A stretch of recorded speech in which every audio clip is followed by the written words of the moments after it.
Bismillahirrahmanirrahim. Assalamualaikum warahmatullahi wabarakatuh.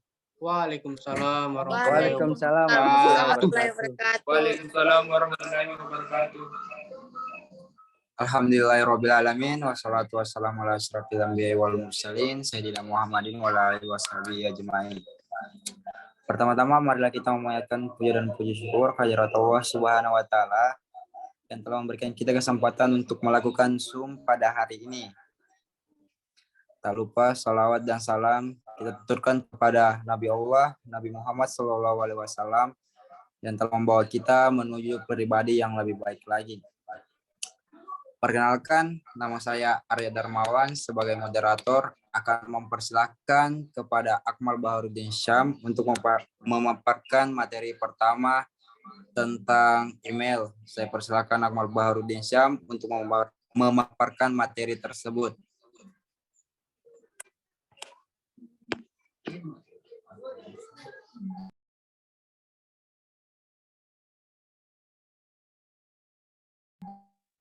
Ya, oke. Terima kasih atas kesempatan moderator memberi kesempatan untuk memaparkan materi saya. Hampir setiap orang sudah tidak asing lagi dengan apa itu email. Saat ini hampir setiap hari seorang pekerja memanfaatkan email untuk berkirim surat. Nah, perlu kita tahu pengertian email itu apa. Email atau disebut electronic mail atau surat elektronis adalah surat dengan format digital, ditulis dengan menggunakan komputer, dan dikirim melalui jaringan komputer. Bila zaman dulu mengirim surat menggunakan kertas dan tinta, di mana proses pengirimannya bisa berhari-hari. Saat ini mengirim pesan via email hanya butuh waktu beberapa detik saja. Saat ini mengirim pesan email merupakan salah satu cara paling efisien, cepat, dan murah. Next.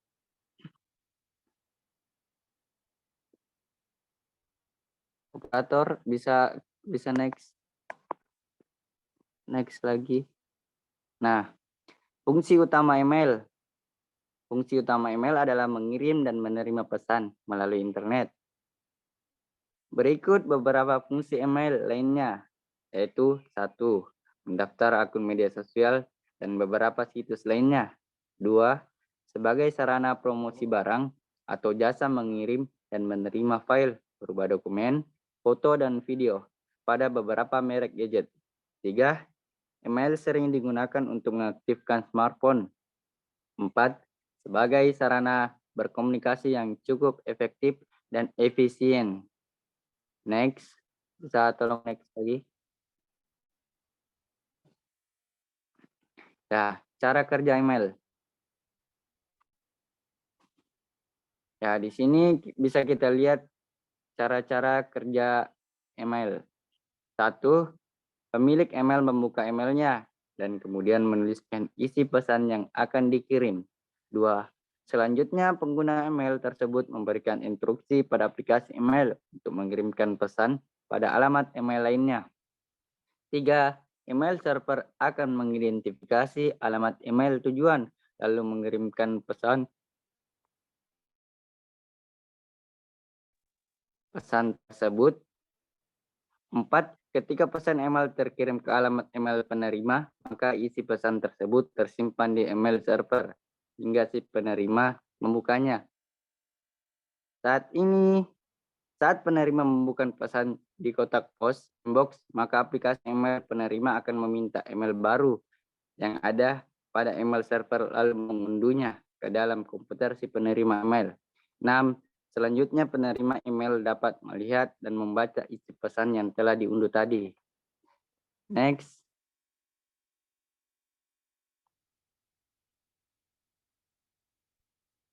Oke. Terima kasih atas kesempatannya. Saya kembalikan ke moderator.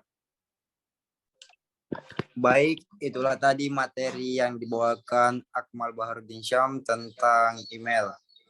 Selanjutnya materi tentang news group yang akan dibawakan Renaldi Prasetya Rahman. Saya persilahkan untuk membawakan materi tersebut.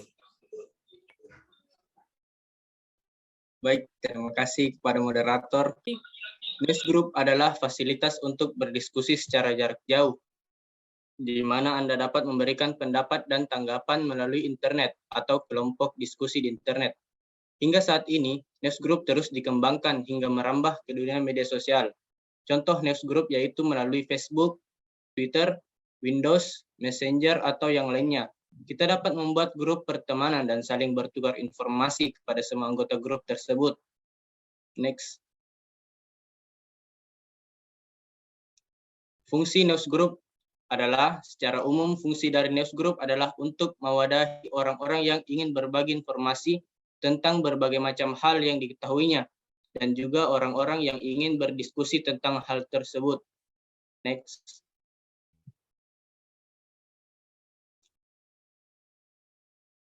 Fungsi lain dari Newsgroup yaitu satu, untuk mengumpulkan orang-orang yang mempunyai minat yang sama untuk melakukan diskusi. Dua, sebagai media untuk berbagi pengetahuan mengenai berbagai macam hal yang positif untuk menambah wawasan. Tiga, untuk memangkas kebutuhan tempat dan waktu yang digunakan untuk berdiskusi. Jadi setiap orang tidak harus berada di satu tempat yang sama dalam waktu yang bersamaan untuk saling berdiskusi atau berbagi informasi. Next. Berikut cara kerja Newsgroup. Cara kerja Newsgroup sekilas memang agak mirip dengan forum diskusi, namun penggunaannya ditujukan secara khusus untuk para anggotanya atau para pelanggannya saja. Biasanya sebuah perusahaan atau instansi mempunyai sebuah server tersendiri yang digunakan secara khusus untuk menampung Newsgroup mereka. Bisa juga menyewa server Newsgroup yang dimiliki oleh perusahaan atau instansi lain. Kemudian ada pula instansi atau perusahaan yang juga menyewakan Newsgroup kepada user atau pengguna lain. Next. Baik, terima kasih untuk atas kesempatannya. Saya kembalikan ke moderator. Baik, materi yang sangat bagus yang dibawakan oleh Renalda Setia Rahman. Selanjutnya yaitu materi tentang video conferencing yang akan dibawakan oleh Lukman Hakim. Saya persilakan Lukman Hakim untuk membawakan materi tersebut. Baik, terima kasih moderator. Saya Lukman Hakim, saya akan memaparkan materi tentang video conferencing. Nah, kita tahu semua video conferencing ini, kita tahu contohnya yaitu Zoom, WhatsApp, Skype, Google Meet, dan Discord. Video conferencing adalah teknologi yang memungkinkan pengguna berada pada lokasi yang berbeda untuk mengadakan pertemuan tatap muka tanpa harus pindah ke satu lokasi. Bersama video conferencing juga tidak mengenal perbedaan kota dan negara. Dimanapun Anda berada, walaupun dari lokasi sangat jauh sekali, Anda tetap bisa menjalankan meeting dengan nyaman dan cepat. Next. Nah, fungsi dari video conferencing ini dibagi beberapa macam. Pada sektor bisnis, memiliki fungsi untuk meningkatkan produktivitas pada karyawan. Selain itu, bisa pula dijadikan sebagai alat untuk pertemuan rutin agar komunikasi dan interaksi dengan para rekan kerja yang lain tidak terputus. Saat melakukan video conference, maka biaya perjalanan tiadakan, tidak adanya biaya pelatihan, dan membuat persingkat waktu untuk melakukan proyek dari hasil komunikasi yang telah dilakukan oleh tim manajemen. Nah, fungsi yang kedua dari penggunaan pribadi, menjaga silaturahmi sangat penting. Meski tanpa bertatap muka, salah satu cara untuk menjaga silaturahmi adalah menggunakan video conference. Meskipun bukan hal yang formal, namun teman, keluarga, atau orang terdekat dapat tetap saling menyapa. Melakukan video conference akan membuat pribadi satu dan yang lainnya lebih akrab, serta menumpuk rasa persaudaraan dan kekeluargaan. Next.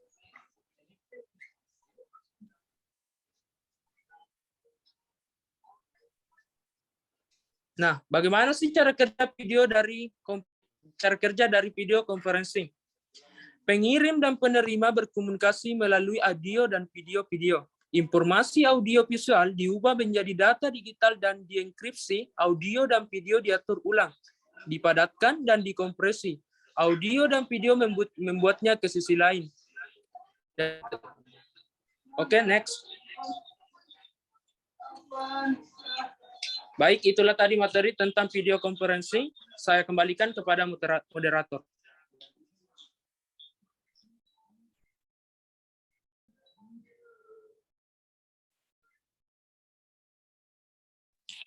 Baik, tadi materi tentang konferensi yang dibawakan oleh Lukman Hakim. Selanjutnya yaitu materi tentang FTP yang akan dibawakan oleh Gina Oja. Saya persilakan dengan hormat Ibu Gina Oja untuk membawakan materi tersebut. Baik, terima kasih kepada moderator. Saya Gina Resoja akan memaparkan materi terakhir, yaitu File Transfer Protocol. Pengertian FTP.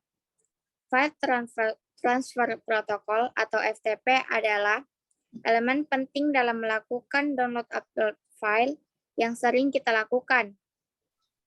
Protokol transfer berkas adalah sebuah protokol internet yang berjalan di dalam lapisan aplikasi yang merupakan standar untuk pengiriman berkas komputer antar mesin-mesin dalam sebuah antarjaringan. Sebuah klien FTP biasanya terintegrasi di peramban web.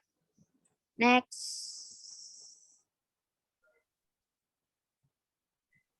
Fungsi FTP.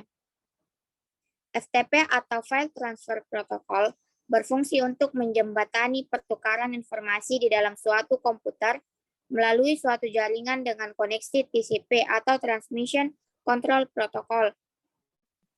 Ketika kamu sudah mengakses internet, kamu sebenarnya menggunakan berbagai jenis protokol. Next. Baik, cara kerja FTP. Secara umum, cara kerja FTP adalah sebagai berikut.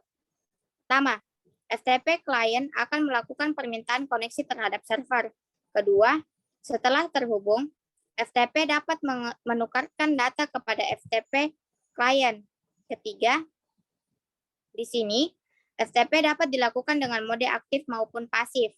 Keempat, dalam mode pasif aktif, server berperan aktif untuk menyetujui permintaan data.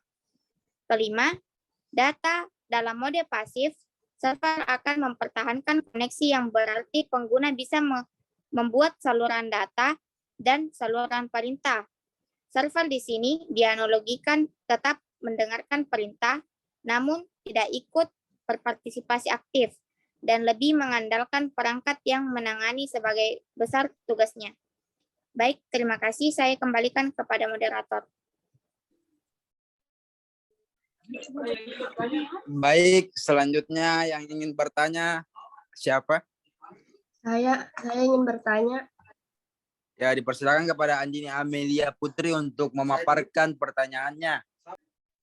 Apa kelebihan dan kekurangan pada masing-masing materi yang telah dipaparkan? Baik, itulah pertanyaan yang diberikan oleh Andini Amelia Putri. Yang pertama, saya persilakan kepada Akmal Bahurudin Syam untuk memaparkan kelebihan dan kekurangan materinya.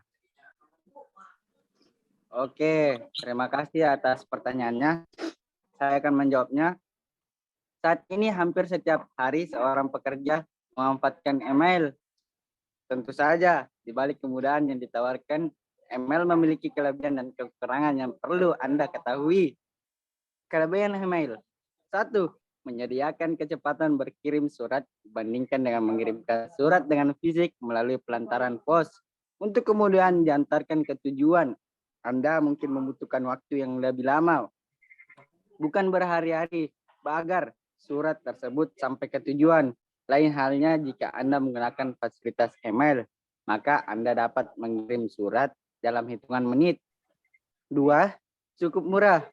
Berbeda dengan mengirim surat di kantor pos yang akan Anda bayarkan untuk membayar biaya pengiriman, yang tergantung jauhnya lokasi dan lama kecepatan pengiriman. Maka dengan menggunakan email, Anda tidak perlu mengeluarkan biaya pengiriman. Anda cukup mengirimkan email seperti lewat komputer. Untuk pengiriman email pun Anda tidak perlu mengeluarkan biaya peluncuran terhadap ruang penyimpanan di Gmail yang cukup besar, yakni hingga 15 GB. Nah, di sini saya akan menjelaskan kekurangan email. Selain menawarkan kelebihan, email pun masih memiliki kekurangan yang juga perlu Anda ketahui.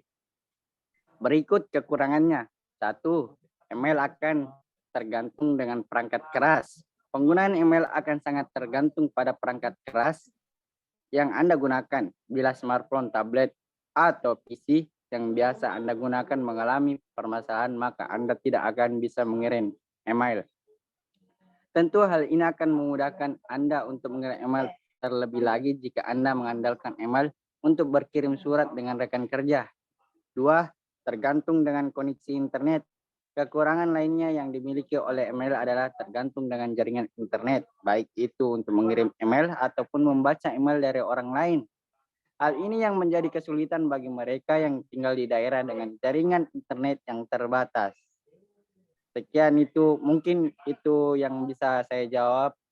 Ya, saya kembalikan ke moderator. Baik, selanjutnya saya persilakan kepada Renaldi Prasetya Rahman untuk memaparkan kelebihan dan kekurangan materinya. Baik, saya akan menjawab pertanyaan tersebut. Kelebihan dari News Group adalah Anda tidak harus menghentikan kiriman berita bila Anda akan keluar kota atau tidak dapat memantau email Anda selama seminggu atau bahkan lebih. Kekurangan dari News Group adalah tidak semua orang yang punya hubungan dengan internet dapat dengan mudah mengunjungi News Group. Berikut adalah jawaban dari saya. Saya kembalikan ke moderator. Selanjutnya saya persilakan kepada Lukman Hakim untuk memaparkan kelebihan dan kekurangan materinya. Baik, terima kasih moderator. Pertanyaan dari Andini Amelia Putri, apa kelebihan dan kekurangan dari video conference? Kelebihan dari video conference ini yang pertama yaitu meningkatkan produktivitas karena kemampuan PTC untuk berbagi dokumen, ide atau gambar dengan mudah. Dapat melakukan percakapan langsung yang dibutuhkan. Yang ketiga yaitu menghemat biaya. Yang keempat menghemat waktu. Yang kelima dapat mengetahui ekspresi dan mimik wajah secara nyata. Dan yang keenam sebagai pengganti pertemuan yang tidak bisa dilakukan. Nah, dari kelebihan-kelebihan tersebut, pasti sebuah software ataupun apapun itu pasti memiliki yang namanya kekurangan. Nah, kekurangannya itu yaitu sangat bergantung dengan jaringan internet. Untuk membuat video conference di tempat yang besar, harga masih terbilang mahal untuk dimiliki, sehingga hanya perusahaan atau organisasi tertentu yang mempunyai cukup dana dan sangat membutuhkan yang memiliki sarana video conference. Nah, yang ketiga yaitu alat-alat untuk video conference yang besar membutuhkan proses penginstalan yang harus ekstra hati-hati agar tidak salah. Nah, itulah tadi kelebihan dan kekurangan dari video conference. Saya kembalikan ke moderator. Selanjutnya, saya akan mempersilakan Gina Oja untuk memaparkan kelebihan dan kekurangan materinya. Baik, terima kasih. Kelebihan FTP adalah memiliki sistem keamanan enkripsi pada jaringan yang digunakan, sehingga kamu tidak perlu khawatir akan peretasan data pribadi. Terus, kekurangannya sangat bergantung dengan adanya sistem keamanan enkripsi. Tanpa ada sistem keamanan enkripsi, maka FTP tidak aman digunakan untuk transfer data dan informasi. Mungkin sekian, terima kasih. Baik, itulah jawaban yang diberikan oleh masing-masing pemateri.